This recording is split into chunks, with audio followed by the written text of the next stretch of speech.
Hi friends, പൂനി അനലിറ്റിക്സിൻ്റെ പുതിയൊരു വീഡിയോയിലേക്ക് നിങ്ങൾക്ക് എല്ലാവർക്കും സ്വാഗതം. ഇന്ന് നമ്മളിവിടെ ഡിസ്കസ് ചെയ്യാൻ പോകുന്നത് CTE കുറിച്ചാണ്. അഥവാ CTE എന്ന് പറഞ്ഞാൽ കോമൺ ടേബിൾ എക്സ്പ്രഷൻ. ഇത് BigQueryയിൽ വളരെ യൂസ്ഫുൾ ആയിട്ട് നമ്മൾ യൂസ് ചെയ്യുന്ന ഒരു സംഭവമാണ്. എന്തിനത് മെയിനായിട്ട് യൂസ് ചെയ്യുന്നതെന്ന് വെച്ചാൽ ഇത് കോംപ്ലക്സ് ക്വറീനെ നമുക്ക് എന്താക്കാൻ പറ്റും, സിമ്പിളായിട്ട് റെപ്രസെൻറ്റ് ചെയ്യാൻ പറ്റും. അതേപോലെ തന്നെ റീഡബിൾ ബ്ലോക്സിൽ നമുക്ക് എന്താക്കാം, കോംപ്ലക്സ് ക്വറീനെ റെപ്രസെൻറ്റ് ചെയ്യാൻ പറ്റും. പിന്നെ അതേപോലെ തന്നെ ഇത് എപ്പോഴും നമ്മളൊരു വിത്ത് ക്ലോസിൻ്റെ കൂടെയാണ് നമ്മൾ വിത്ത് എഴുതിയിട്ട് അതിൻ്റെ കൂടെ നമ്മളെ ടേബിളിൻ്റെ നെയിം എഴുതും. ഇവിടെ ടേബിൾ നെയിം എഴുതും.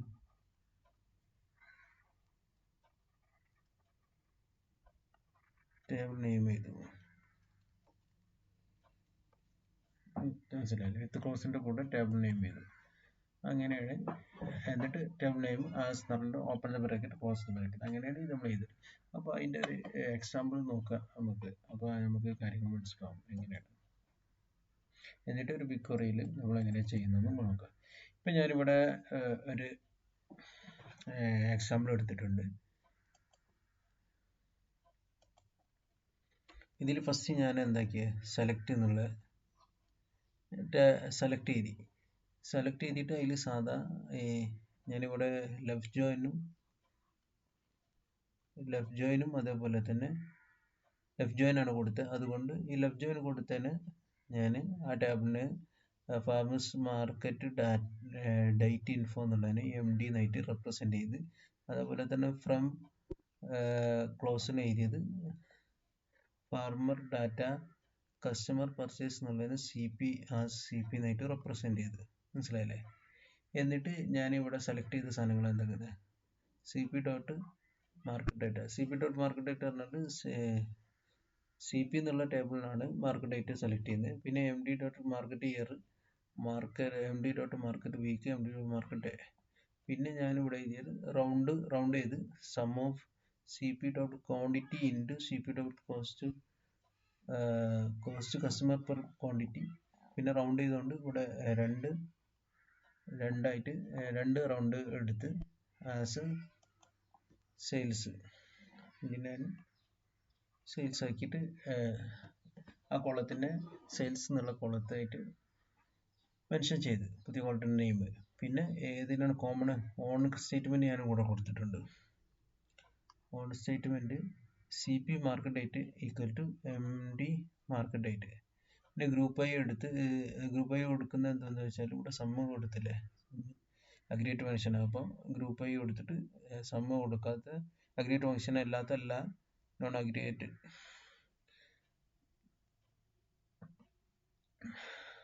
ഫംഗ്ഷൻ കൊടുത്തത് കൊണ്ട് അഗ്രിഗേറ്റ് ഫംഗ്ഷൻ കൊടുത്ത അല്ലാത്ത എല്ലാ കോളത്തിൻ്റെ നെയിമും നമ്മൾ സെലക്ട് ചെയ്ത എല്ലാ കോളം നെയിമും ഇതുകൂടെ CP ഡോട്ട് മാർക്കറ്റ് ഡേറ്റ്, അതുപോലെ തന്നെ MD dot market year, MD dot market week, MD dot market day. എന്നിട്ട് ഓർഡർ ബൈ നമ്മൾ എന്ത് ചെയ്ത്, ഏതിൽ ഓർഡർ ചെയ്യാണ്, CP dot market date, CP dot market year, MD dot market week, MD dot market day. ഇത്ര ചെയ്ത് ഇത് ഞാൻ റൺ ചെയ്ത് കഴിഞ്ഞാൽ എനിക്ക് അതിൻ്റെ ഔട്ട്പുട്ട് കിട്ടും. ഔട്ട്പുട്ട് ഞാൻ എന്താണ് ഇവിടെ കാണിക്കാം. ഇതിൻ്റെ ഔട്ട്പുട്ടാണ് ഇത്. നമ്മൾ എന്തെല്ലാം സെലക്ട് ചെയ്ത എല്ലാ ടേബിളും ഉണ്ട് ഇവിടെ, നിങ്ങൾ നോക്കിക്കോളൂ. മാർക്കറ്റ് ഡേറ്റ് ഇവിടെ ഉണ്ട്, മാർക്കറ്റ് ഇയർ ഉണ്ട്, മാർക്കറ്റ് വീക്ക് ഉണ്ട്, ഏത് ദിവസമാണോ മാർക്കറ്റ് ഡേ ഉണ്ട്. പിന്നെ നമ്മൾ സം ചെയ്ത ക്വാണ്ടിറ്റിൻ്റെ സമ്മും ഉണ്ട്, അതാണ് സെയിൽസ്. അപ്പോൾ ഇതായിരിക്കും ആ ടേബിളിൻ്റെ ഔട്ട്പുട്ട്. ഇനിയാണ് നമ്മൾ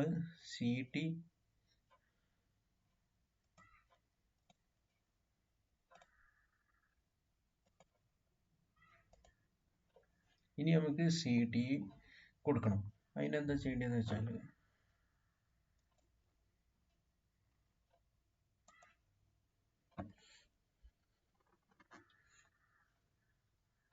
CTE കൊടുക്കാൻ നമ്മൾ അതിൻ്റെ റെപ്രസെൻറ്റേഷൻ എങ്ങനെയാണെന്ന് വെച്ചാൽ വിത്ത് എന്ന് കൊടുക്കും, വിത്ത്. പിന്നെ ടേബിൾ നെയിം ചെയ്തു, എന്നിട്ട് ആസ് എന്നിട്ടിട്ട് പിന്നെ അതിന് ശേഷം നമ്മൾ നേരത്തെ എഴുതിയ കോഡില്ലേ അത് ഒരു ബ്രാക്കറ്റിൻ്റെ ഉള്ളിലാക്കും.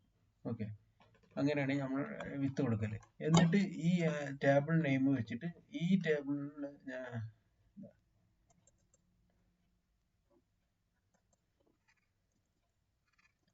ഈ വിത്ത് CTന്റെ ഉപകാരം എന്ന് വെച്ചാൽ ഇപ്പൊ ഇതൊരു ടേബിളിന് ഓൾറെഡി ഉണ്ടായ ടേബിളിനെ നമ്മൾ സോർട്ട് ചെയ്തെടുത്ത സാധനമാണ് ഇത്. ഈ ടേബിളിൽ നിന്ന് വീണ്ടും നമുക്ക് അടുത്ത കുറി എഴുതുമ്പോൾ നമുക്ക് എന്താക്കണം, ഈ ടേബിളിൽ നിന്ന് ഇപ്പോൾ ഉദാഹരണത്തിൽ ഈ നമുക്ക് ഏതൊക്കെ ഡാറ്റ കിട്ടേണ്ടതെന്ന് വെച്ചാൽ സെയിൽസ്, നമുക്ക് ഈ സെയിൽസ് എന്നുള്ളത് 85ൻ്റെയും ബിറ്റ്വീൻ 85 ആൻഡ് 80 ബിറ്റ്വീൻ 80 ആൻഡ് 95ൻ്റെ ഇടയിലുള്ള ഡീറ്റെയിൽസ് നമുക്ക് സെലക്ട് ചെയ്തെടുക്കണമെങ്കിൽ നമുക്ക് CT ഉപയോഗിക്കാം. കാരണം ഓൾറെഡി ഈ ടേബിൾ നമ്മളെ മെയിൻ ടേബിളിൽ ഇല്ല. അതിൽ നിന്ന് നമ്മൾ BigQuery യൂസ് ചെയ്തിട്ട് ഉപയോഗിച്ചതാണ്. അപ്പോൾ ഇങ്ങനെ ചെയ്യുന്ന സമയത്ത് നമുക്ക് CT ഇല്ലെങ്കിൽ ഓൾറെഡി സ്കോർ ചെയ്തിട്ട് പിന്നെ ഒരു സബ് സ്കോർ ചെയ്തിട്ട് ചെയ്യേണ്ടി വരും. അപ്പോൾ ഇത് വെച്ചിട്ട് നമുക്ക് എങ്ങനെ ചെയ്യുന്നത് നോക്കാം. അതിന് BigQueryയിലേക്ക് തന്നെ ഡാറ്റ പോവാം. ഓക്കെ, ഇപ്പോൾ ഇതിൽ ഞാൻ ഇവിടെ നേരത്തെ എഴുതിയ ആ ക്വറി ഇവിടെ എടുത്തിട്ടുണ്ട്. നേരത്തെ നമ്മൾ എക്സാമ്പിൾ കാണിച്ച ആ സെയിം ക്വറിയാണ് ഇത്. ഓക്കെ, എന്നിട്ട് ഈ ക്വറീനെ നമ്മൾ റൺ ചെയ്ത് നോക്കാം. ഈ ക്വറി റൺ ചെയ്താൽ നമുക്ക് കിട്ടുന്ന ഔട്ട്പുട്ട് നേരത്തെ നമ്മൾ അവിടെ കണ്ട അതേ ഔട്ട്പുട്ടാണ്. ഓക്കെ, അതിലെ കുറച്ച് ഭാഗം ഞാൻ ഒരു 11 വരുന്ന രീതിയിൽ ഞാൻ എടുത്തിട്ടുള്ളൂ. ബാക്കിയുള്ളതും ഇതിലുണ്ട്. ഓക്കെ, സ്ക്രീൻഷോട്ട് ആകുമ്പോൾ എന്തെല്ലാം ഉണ്ട്, മാർക്കറ്റ് ഡേറ്റ് ഉണ്ട്, market year, market week, market day, sales. ഇനി എനിക്ക് വേണ്ടതെന്ന് വെച്ചാൽ ഈ 80 90 ഈ സെയിൽസിൽ 80 85ൻ്റെ ഇടയിലുള്ള എല്ലാ ഡാറ്റകളും എനിക്ക് കിട്ടണം. അതിന് വേണ്ടിയിട്ട് ഞാൻ CT വെച്ച് എങ്ങനെ എഴുതുന്നതെന്ന് നമുക്ക് നോക്കാം.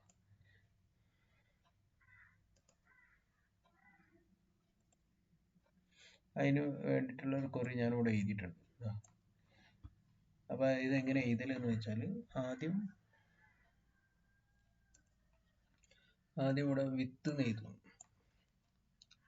മനസ്സിലായില്ലേ? വിത്ത് എഴുതിയിട്ട് നമുക്ക് ഏതൊരു ടേബിളിൻ്റെ നെയിമാണ് എഴുതേണ്ടത്. അതിനവിടെ ടേബിൾ നെയിം ഫൈനൽ ടേബിൾ ഉണ്ട്. പിന്നെ ഇവിടെ എഴുതല് ആസ് എഴുതും. മനസ്സിലായില്ലേ? ആസ് ചെയ്തിട്ട് ഇവിടെ ബ്രാക്കറ്റ് ഓപ്പൺ ചെയ്യും. പിന്നെ ഈ ക്വറിനെ ആ ബ്രാക്കറ്റിൻ്റെ ഉള്ളിലാക്കും.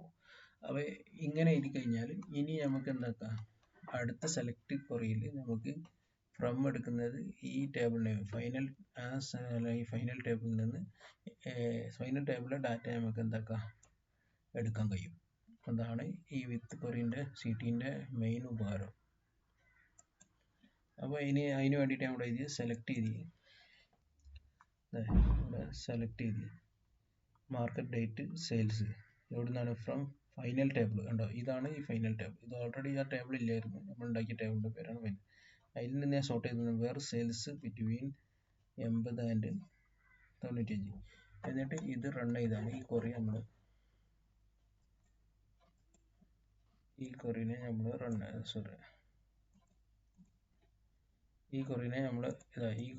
ക്വറി റൺ ചെയ്യുമ്പോൾ ഈ സെലക്ട് വിത്ത് ടേബിളും കൂടി കൂട്ടിയിട്ട് റൺ ചെയ്യണം. നമ്മൾ റൺ ചെയ്യുകയാണെങ്കിൽ അതിൻ്റെ ഔട്ട്പുട്ട് നമുക്ക് കിട്ടും. കണ്ടോ, നമ്മൾ സെലക്ട് ചെയ്ത മാർക്കറ്റ് ഡേറ്റും സെയിൽസ് 85ൻ്റെയും 95ൻ്റെയും ഇടയിലുള്ള ഡീറ്റെയിൽസ് എല്ലാം നമുക്ക് ഇവിടെ കിട്ടി. മനസ്സിലായില്ലേ? ഇതിനാണ് CTE നമ്മൾ മെയിനായിട്ട് യൂസ് ചെയ്യുന്നത്. പ്രത്യേകം ശ്രദ്ധിക്കേണ്ട കാര്യം എന്ന് വെച്ചാൽ CTE എഴുതിയിട്ട് റൺ ചെയ്യുമ്പോൾ അതിൻ്റെ മുന്നത്തെ ക്വറിയും CTE ഉൾപ്പെടെയുള്ള ക്വറി ഒന്നിച്ച് കൂട്ടിയിട്ട് റൺ ചെയ്യണം, അല്ലെങ്കിൽ കിട്ടില്ല. ഉദാഹരണത്തിന് ഞാൻ ഇത് മാത്രം റൺ ചെയ്ത് നോക്കാം.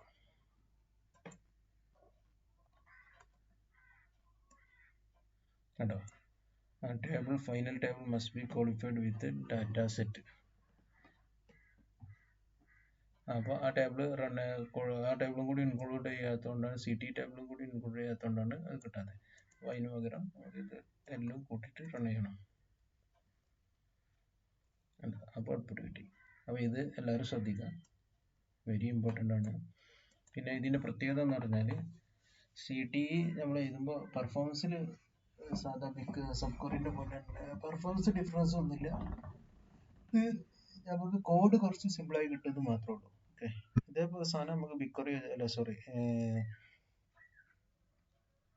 നമ്മളെ സബ് ക്വറി വെച്ചിട്ടും എഴുതാൻ പറ്റും. അപ്പോൾ ഇത്രയാണ് ഇത്.